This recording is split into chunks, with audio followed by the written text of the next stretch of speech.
സാമൂഹ്യ മേഖലയിൽ വ്യത്യസ്തമായ ആശയങ്ങൾ നടപ്പിൽ വരുത്തിയ കുന്നമംഗലത്തെ സദയം ചാരിറ്റബിൾ ട്രസ്റ്റിന്റെ ആഭിമുഖ്യത്തിൽ കോഴിക്കോട് മലബാർ ഹോസ്പിറ്റലിന്റെ സഹായത്തോടെ മെഡിക്കൽ ക്യാമ്പ് സംഘടിപ്പിച്ചു. കുന്നമംഗലം സാംസ്കാരിക നിലയത്തിൽ നടന്ന മെഡിക്കൽ ക്യാമ്പ് കുന്നമംഗലം ഗ്രാമപഞ്ചായത്ത് പ്രസിഡന്റ് MP അശോകൻ ഉദ്ഘാടനം ചെയ്തു. ഗ്രാമപഞ്ചായത്തിന്റെ ഭാഗത്തു നിന്ന് ഭരണസമിതിയുടെയും അധ്യക്ഷ എന്റെയും ഒക്കെ ഭാഗത്തു നിന്ന് ഇതിന് എല്ലാവിധ പിന്തുണകളും ഈ സദയം ചാരിറ്റബിൾ ട്രസ്റ്റിന് ഉറപ്പു നൽകിക്കൊണ്ട് ഇന്നത്തെ മെഡിക്കൽ ക്യാമ്പ് ഔപചാരികമായി ഉദ്ഘാടനം ചെയ്തതായി പ്രഖ്യാപിക്കുന്നു.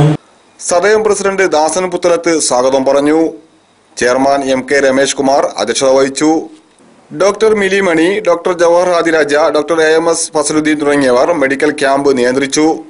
Khalid കളിമുണ്ട, KP Ganesan, Bapu Haji, O Velayudhan, K സുന്ദരൻ, TP സുരേഷ്, പാറപ്പുറത്ത് രാജൻ, ബാബു നെല്ലുളി, സർവദമനൻ കുന്നമംഗലം, സജി തോമസ്, ഉദയേന്ദ്രകുമാർ തുടങ്ങിയവർ സംസാരിച്ചു.